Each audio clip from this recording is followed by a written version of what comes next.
Salut à toutes et à tous, j'espère que vous allez bien. Aujourd'hui, on va parler du sujet de l'excision. Rappelez-vous, il y a quelques semaines, je vous ai fait une vidéo sur le clitoris, où je vous expliquais ce que c'était. Et pour moi, c'était logique de, du coup, faire une vidéo sur l'excision pour vous expliquer ce que c'est. Et en plus, j'ai reçu des témoignages de femmes qui avaient été excisées, donc je me suis dit que c'était le moment, en fait, de vous en parler. Du coup, j'ai fait un petit sondage sur Instagram et j'ai vraiment été étonnée de voir que pas mal d'entre vous ne savaient pas vraiment ce que c'était. Et ça me paraît vraiment important d'en parler parce que c'est quand même un problème de santé publique dans beaucoup de pays aujourd'hui. C'est quand même une jeune fille qui est excisée toutes les 4 minutes aujourd'hui dans le monde, donc c'est vraiment un sujet qui est super important. Et en plus, j'ai eu l'occasion de faire un stage l'année dernière. C'était un petit stage de quelques semaines où j'ai eu l'occasion justement de rencontrer des femmes qui avaient été excisées. Et depuis, c'est quelque chose quand même qui m'a marqué. Du coup, voilà, c'est un sujet quand même qui me tient à cœur. Donc voilà, maintenant que j'ai raconté ma vie, on va pouvoir passer au vif du sujet. Donc clairement, l'excision, qu'est-ce que c'est? L'excision, en fait, ça consiste à enlever une partie du clitoris. Si vous n'avez pas déjà vu la vidéo que j'ai faite sur le clitoris, je vous invite quand même à la regarder, comme ça vous comprendrez mieux ce que c'est. Et du coup, juste pour vous expliquer rapidement, le clitoris, c'est à peu près à ça que ça ressemble. Et en fait, il y a une partie qui va être à l'extérieur, une partie qui va être à l'intérieur. Et donc, en fait, dans l'excision, ben, il y a une partie du clitoris qui est coupée, donc la partie externe. Après, il faut savoir que justement, il y a 4 types d'excision. Il y a le type 1 qui consiste justement à couper une partie du clitoris, comme je vous l'ai expliqué, la partie externe. Le type 2, ça consiste à couper une partie du clitoris et aussi des petites lèvres et parfois aussi les grandes lèvres. Et si vous trouvez pas ça déjà assez choquant, le type 3, ça va encore plus loin. Donc il y a le clitoris pareil qui est coupé avec les petites lèvres et en plus on va coudre en fait les petites lèvres entre elles et de sorte à laisser juste une petite partie de l'orifice vaginal pour laisser écouler les règles, etc. Mais enfin voilà. Et ensuite, le type 4, c'est tout le reste. Tout ce qui rentre pas dans ces trois types-là, c'est mis en fait dans le type 4. Alors, la question qui est le plus souvent revenue, c'est pourquoi est-ce qu'on pratique l'excision? Et ça, c'est une bonne question parce que, en fait, moi-même, j'en avais entendu parler avant de faire ce stage, j'en avais entendu parler, et en fait, dans ma tête, c'était, ben, on excisait les femmes pour éviter qu'elles aient des relations sexuelles hors mariage, etc. Soyons d'accord, c'est une raison complètement débile, mais c'est vraiment, en fait, l'explication que je m'étais trouvée. Et en fait, en faisant ce stage, je me suis rendu compte que c'était pas vraiment la seule raison et que l'une des raisons principales c'était bah, de couper toute forme de plaisir sexuel à la femme parce que aujourd'hui en fait on a encore un problème avec ça, avec la sexualité féminine, avec le plaisir féminin. Et c'est comme en fait une sorte de domination pour qu'au final bah, pendant les rapports il n'y ait que l'homme qui puisse ressentir du plaisir. Après, oui, il y a aussi d'autres raisons qui sont évoquées, des raisons religieuses notamment, mais c'est complètement... je ne sais pas d'où est-ce que ça sort, franchement. C'est vrai qu'il y en a qui mettent ça sur le dos de la religion, par exemple musulmane, en disant que c'est quelque chose qui est encouragé dans la religion, mais alors que absolument pas. Et je sais pas sur quoi est-ce qu'ils se basent, je sais pas... Enfin, voilà. Mais je me dis que de toute façon, c'est pas, enfin, c'est courant qu'on mette des choses sur le dos de la religion pour justement légitimer certaines choses, certaines pratiques, pour avoir un peu une bonne conscience, quoi. Mais voilà, ça n'a rien à voir avec la religion. C'est des raisons qui sont évoquées, mais qui sont absolument, enfin, grotesques, franchement. Et puis des fois, c'est aussi lié à certaines croyances dans certaines communautés qui vont utiliser l'excision comme une sorte de rite de passage en fait, du statut bah, de jeune fille au statut de femme. Et puis il y a des personnes aussi qui pensent que ça va rendre la femme plus attirante, plus fertile aussi, alors que c'est pas du tout vrai. Et malheureusement, bah, ça participe au fait que l'excision en fait soit vue comme quelque chose des fois même de nécessaire, de normal. Faut savoir qu'il y a aussi énormément de complications en fait suite à l'excision. Déjà que l'acte en lui-même est horrible, hein, faut le dire. Il y a, je sais pas si on peut dire que c'est pire entre guillemets, mais les complications aussi, ça peut amener à des conséquences vraiment dramatiques. La principale déjà complication, bah, c'est le choc en lui-même, hein. Quand une femme se fait exciser, il y a un retentissement psychologique énorme.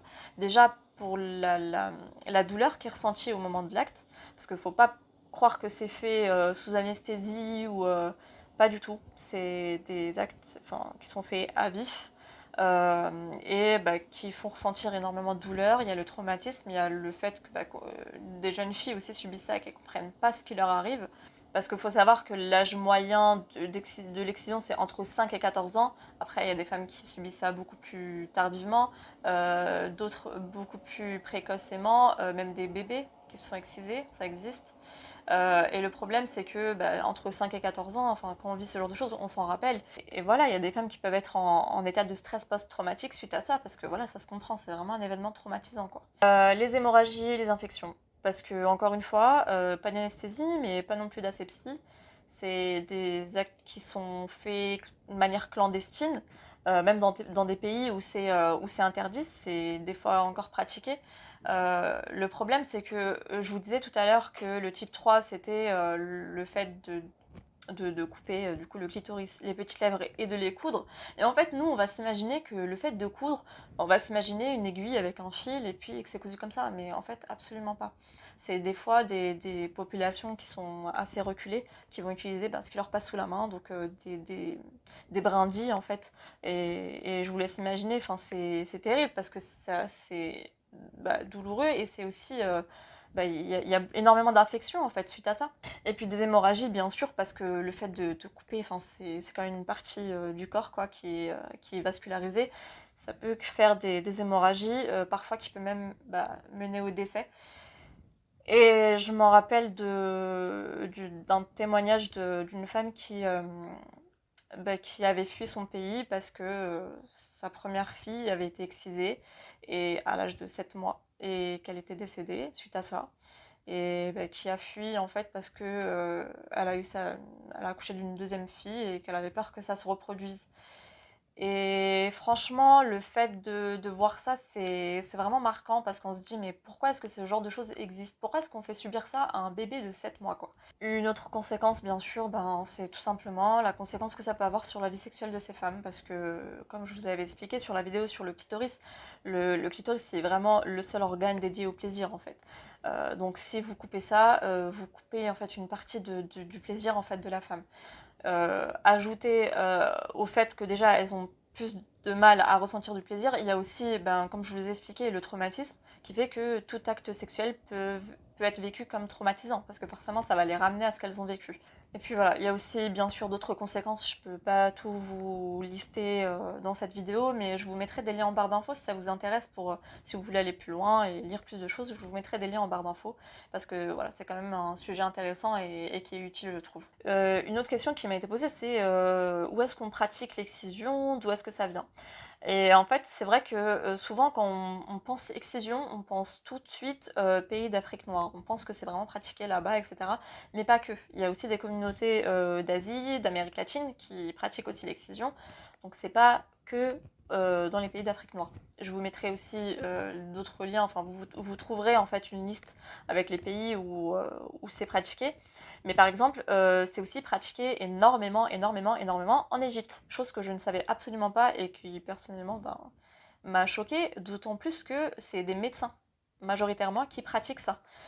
Donc vous voyez que finalement, quand quelque chose est ancré dans une société, c'est vraiment difficile de le changer au point même que des médecins le pratiquent, je perds mes mots, au point même que des médecins pratiquent ça, quoi. Moi, j'ai vraiment trouvé ça vraiment bizarre parce que je comprends pas en fait qu'en tant que médecin, on puisse avoir recours à ce genre de pratique en sachant que c'est délétère pour la femme. Et il faut savoir aussi que pas plus tard qu'il y a 70 ans, on le pratiquait aussi en France.